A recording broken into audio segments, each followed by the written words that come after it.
कहानी की शुरुआत होती है कैसी नाम की एक लड़की से जो एक प्रोफेशनल सिंगर बनना चाहती है, लेकिन अभी उसे बहुत कुछ सीखना बाकी है और उसका फाइनेंशियल कंडीशन भी उतना अच्छा नहीं है। इसलिए वो एक क्लब में पार्ट टाइम सिंगिंग करती है और साथ ही छोटे मोटे काम भी कर लेती है। दूसरी तरफ हम ल्यूक नाम के एक लड़के को देखते हैं जो हाल ही में यूएस मरीन में ज्वाइन हुआ है। कुछ ही दिनों में उसे इराक मिशन पर जाना है और इसी वजह से वो अपने दोस्तों के साथ थोड़ा वक्त बिताने आज एक क्लब में आया है और ये वही क्लब है जहाँ कैसी काम करती है।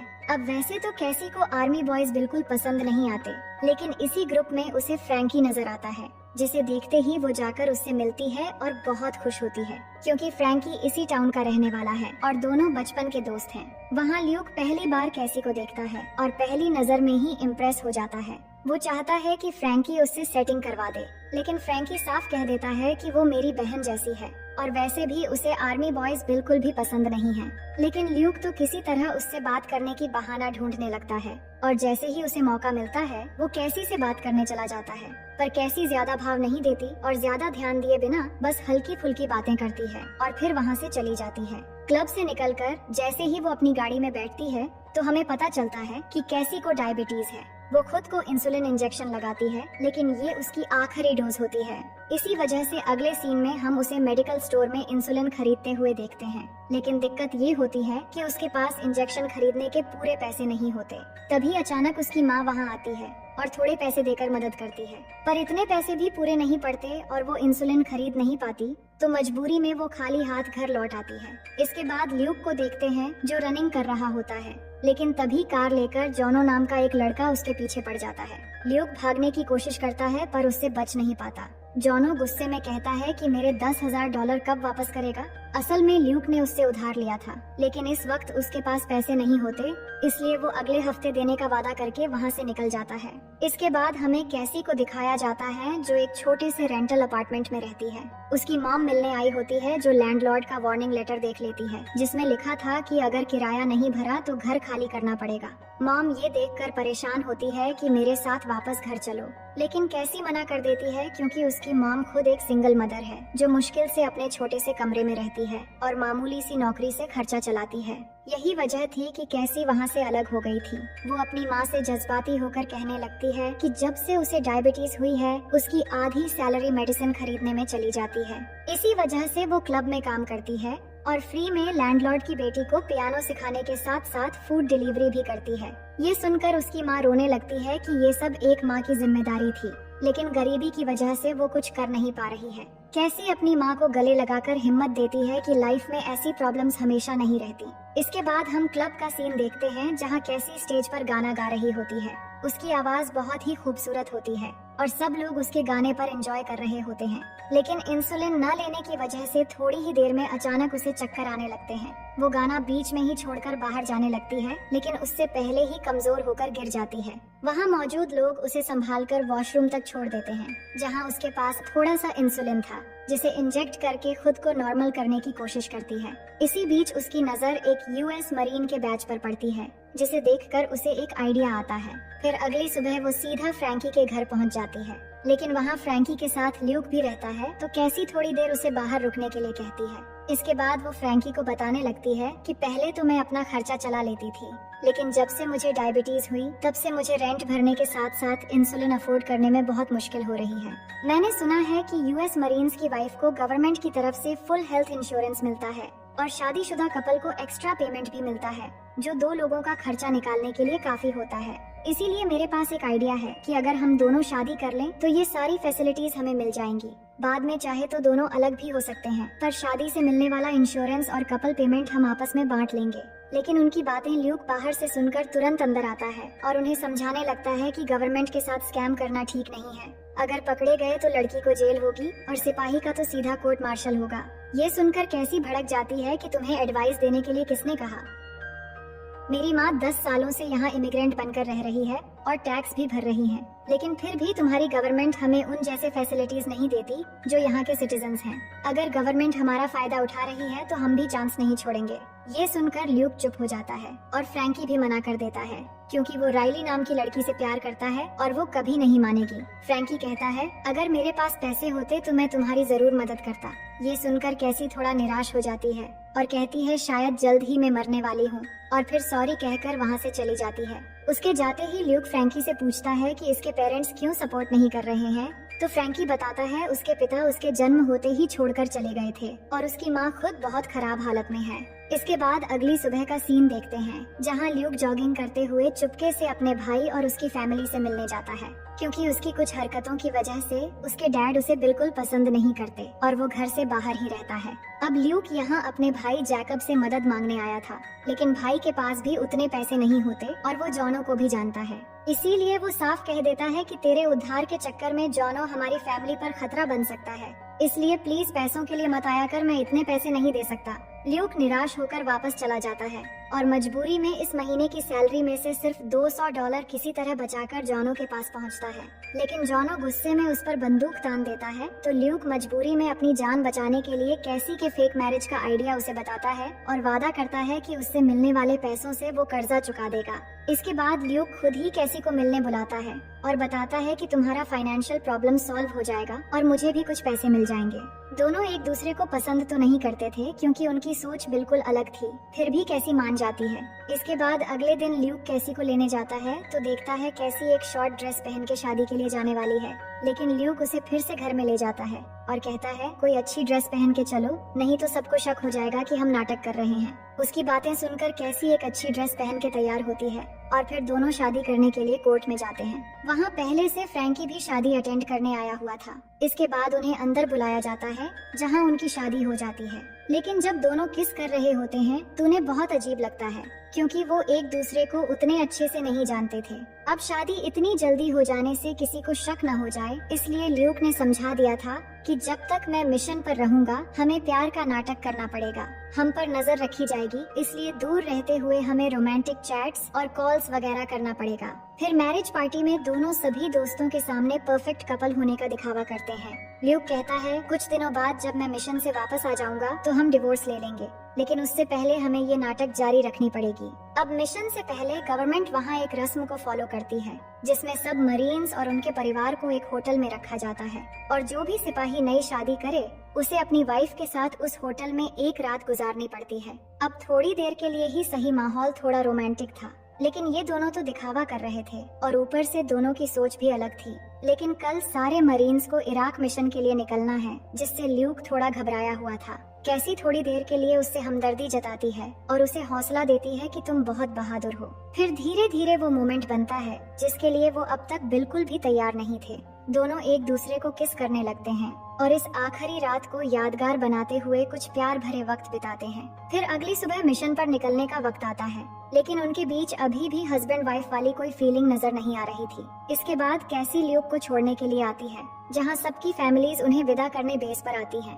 सबके सामने ड्रामा निभाने के लिए कैसी और ल्यूक भी मुस्कुराते हैं, पर उनकी नई शादी की खुशी में ल्यूक के दोस्त कैसी को उठाकर ल्यूक के पास लाते हैं और एक दूसरे को किस करने के लिए जिद करने लगते हैं। वो भी ऐसा ही करते हैं और फिर सब मरीन्स इराक मिशन के लिए निकल जाते हैं। इसके बाद कैसी को गवर्नमेंट की तरफ से ट्रीटमेंट मिलना शुरू हो जाता है। अब आगे भी सबके शक से बचने के लिए वो एक दूसरे को मैसेज, ईमेल्स और वीडियो कॉल्स करते रहते हैं और इन्हीं मैसेजेस के जरिए हमें कैसी की जिंदगी के बारे में पता चलता है। वो बताती है कि उसकी मॉम का बॉयफ्रेंड भी मिलिट्री में था, लेकिन कैसी के जन्म होते ही वो उसे और उसकी मॉम को छोड़कर चले गए, इसीलिए उसे मर्दों से नफरत हो गई, खासकर मिलिट्री वालों से। कैसी कहती है कि म्यूजिक ही मेरा पैशन है और 5 साल से मेरा बैंड ग्रुप स्ट्रगल कर रहा है। जब भी मैं उदास या गुस्से में होती हूँ तो उसे अपने म्यूजिक के लिरिक्स में उतार देती हूँ। दूसरी तरफ ल्यूक भी अपने बारे में बताता है कि उसके ग्रैंडफादर एक जंग में शहीद हुए थे, फिर उसके पिता ने भी आर्मी ज्वाइन किया, लेकिन फिर एक जंग में वो जख्मी हो गए और उन्हें गवर्नमेंट की तरफ से अवार्ड भी मिला था। वो और बताता है कि हाई स्कूल के बाद वो भटक गया था और एक बड़ी गलती की वजह से उसके पिता उससे नाराज हो गए और उनका दिल जीतने के लिए ही वो मरीन में भर्ती हुआ, लेकिन अब उसे लगता है कि वो ये सब सिर्फ पिता के लिए नहीं बल्कि अपने देश के लिए भी कर रहा है। इसके बाद हम देखते हैं कि कैसी को इंश्योरेंस भी मिल चुका था और वहाँ से मिल रहे एक्स्ट्रा पैसों से ल्यूक धीरे धीरे जॉनो का कर्ज चुका रहा था। इसी बीच आर्मी वालों की बहादुरी से इंस्पायर्ड होकर कैसी एक सॉन्ग लिखती है और सबसे पहले वो इसे वीडियो कॉल पर ल्यूक और उसके दोस्तों को सुनाती है। गाना सुनकर सबकी आंखें नम हो जाती हैं और सबको बहुत पसंद भी आता है, क्योंकि ये गाना कैसी ने सिपाहियों की सलामती और घर वापसी पर लिखी थी। इसके बाद कैसी वही सॉन्ग लॉन्च करती है और किस्मत से एक ऑर्गेनाइजर उसे एक बड़े म्यूजिक फेस्टिवल में गाने का ऑफर दे देता है। कैसी बहुत खुश होती है क्योंकि अब उसके लाइफ में एक बेहतरीन मोड़ आया है। फिर जब फेस्टिवल पर वो गाना परफॉर्म करती है तो उसका गाना हर किसी के दिल को छू जाता है। देखते ही देखते वो गाना वायरल हो जाता है और वो पूरे देश भर में फेमस होने लगती है। लेकिन जैसे जैसे उसकी लाइफ ट्रैक पर आ रही थी वैसे ही ल्यूक से कांटेक्ट कम होने लगा था। कैसी उसे बार बार वॉइस मेल छोड़ती है, ये सोचकर कि शायद वो मिशन में बिजी होगा। और सच में उस समय इराक की हालात बहुत ही ज्यादा खराब थीं। अब कैसी अपनी सक्सेस को सेलिब्रेट ही कर रही थी कि अचानक उसे मरीन्स की तरफ से कॉल आता है। वो बताते हैं कि उसका हस्बैंड ल्यूक जंग में बॉम्ब ब्लास्ट की वजह से बुरी तरह जख्मी हो गया है और इस वक्त उसकी सर्जरी चल रही है। ये सुनकर कैसी घबरा जाती है और तभी उसे याद आता है कि ल्यूक ने कहा था, अगर इस मिशन के दौरान मुझे कुछ भी हो जाए तो मेरे भाई जैकब के पास जाकर उसे सच बता देना और याद रहे कि मेरे डैड को इन सब के बारे में कुछ भी पता न चले। अब कैसी फौरन एड्रेस निकालकर जैकब से मिलने पहुंच जाती है, लेकिन वहां उसकी मुलाकात ल्यूक के डैड से हो जाती है और बातों बातों में वो मजबूरन सब बता देती है कि वो ल्यूक की वाइफ है और ल्यूक जंग में घायल हो गया है। ये सुनकर उसके फादर हैरान होते हैं क्योंकि उनके लिए तो ये खबर नहीं थी कि ल्यूक न सिर्फ शादीशुदा है बल्कि मरीन में भी है। फिर वो सब तुरंत ल्यूक के पास पहुंचते हैं, जहां हम देखते हैं कि ल्यूक के पैर बुरी तरह जख्मी हो चुका है।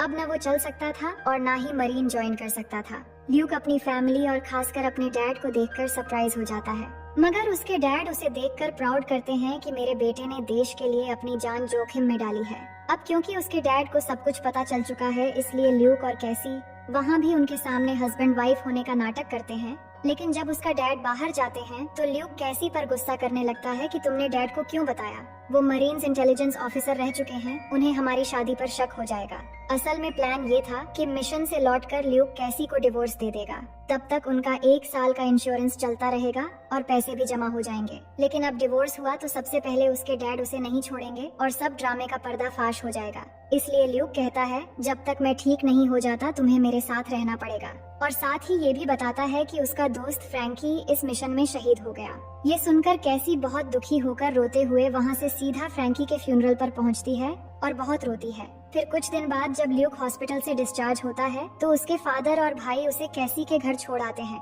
लेकिन वहाँ पहुंचकर दोनों आपस में खूब बहस करते हैं, मगर मजबूरी में ये तय करते हैं कि कुछ समय के लिए साथ रहकर दोनों समझौता कर लेंगे। और बीच बीच में उसके फादर और भाई उनसे मिलने भी आया करते हैं। इसी दौरान धीरे धीरे ल्यूक कैसी को और थोड़ा पसंद करने लगता है, मगर कैसी अब भी दूरी बनाए रखना चाहती है। लेकिन वक्त के साथ दोनों की नफरतें कम होने लगती हैं और कैसी भी ल्यूक का अच्छे से ख्याल रखने लगती है। पहले तो ल्यूक सोफे पर सोता था और उनके बीच हस्बैंड वाइफ जैसी कोई बात नहीं थी, लेकिन अब दोनों एक ही बेड शेयर करने लगते हैं, यानी कहीं ना कहीं उनके बीच हमदर्दी और भरोसे की एक डोर बनने लगी थी। फिर एक दिन कैसी और जैकब ल्यूक के लिए एक प्यारा सा डॉग घर ले आते हैं। अब ल्यूक थोड़ा बहुत चलने भी लगा था और धीरे धीरे कैसी भी उसकी फैमिली का हिस्सा बनने लगी थी। लेकिन कहानी यहाँ एक मोड़ लेती है, जहाँ एक रात जब कैसी परफॉर्म करने गई होती है तभी उनकी लैंडलाइन पर कैसी की मॉम का फोन आता है। ल्यूक कॉल उठाता है तो मॉम की बातें सुनकर वो घबराहट में जल्दी उनके घर पहुँचता है। तभी कैसी भी वहाँ पहुँचती है और उन्हें पता चलता है कि किसी ने घर की खिड़की और दरवाजे तोड़कर उन्हें डराने की कोशिश की है। ल्यूक फौरन पुलिस को कॉल करता है, लेकिन पुलिस के आने से पहले वो अंदर चेक करने जाता है। तभी उसके फोन पर जॉनो का कॉल आता है, जो उसे धमकी देता है कि जल्दी मेरे सारे पैसे वापस कर दे, नहीं तो ऐसे ही मैं तेरे रिश्तेदारों को डराता रहूंगा और तेरे झूठी शादी वाली कहानी भी सबको बता दूंगा। ल्यूक समझ जाता है कि जॉनो उसके लिए खतरा बनता जा रहा है, इसलिए अगली सुबह वो चुपके से जॉनो के पीछे जाकर एक पार्किंग लॉट में उस पर अटैक कर देता है और उसे थोड़ा बहुत पीटने के बाद वार्निंग देता है कि मेरी फैमिली से दूर रहना। साथ ही उसे बाकी सारे पैसे देकर हमेशा के लिए कर्जा भी चुका देता है। इसके बाद ल्यूक अपने दोस्त फ्रैंकी की कब्र पर जाता है, जहां वो रोते हुए अपनी तन्हाई बयान करता है और कहता है, अब कैसी मेरी सबसे अच्छी दोस्त है और हम तुझे बहुत मिस करते हैं। इसके बाद ल्यूक जब घर पहुंचता है तो कैसी बताती है कि उसकी माँ ने फोन पर कहा कि एक अजनबी लड़का उनके पास आया और उसने ल्यूक के बारे में सब कुछ बता दिया, यहाँ तक कि उनकी झूठी शादी वाली बात भी, और वो कोई और नहीं बल्कि जॉनो ही था। इस बात को लेकर कैसी गुस्सा करने लगती है कि तुमने आज तक मुझे जॉनो के बारे में क्यों नहीं बताया, वो मेरी मॉम तक पहुंच चुका है और आगे वो कुछ भी कर सकता है। अब मजबूरी में ल्यूक अपने पास्ट के बारे में सब कुछ बताने लगता है। उसके मॉम की मौत के बाद वो डिप्रेशन में जाकर ड्रग्स का आदी बन गया था। ड्रग्स जॉनो देता था। नशे में उसने अपने डैड की गैराज से एक कस्टमर की महंगी कार चुरा ली, जिससे डैड पर मुसीबत आ गई। ल्यूक ने जॉनो से $10,000 लेकर मामला सुलझाया, लेकिन डैड ने गुस्से में उसे घर से निकाल दिया।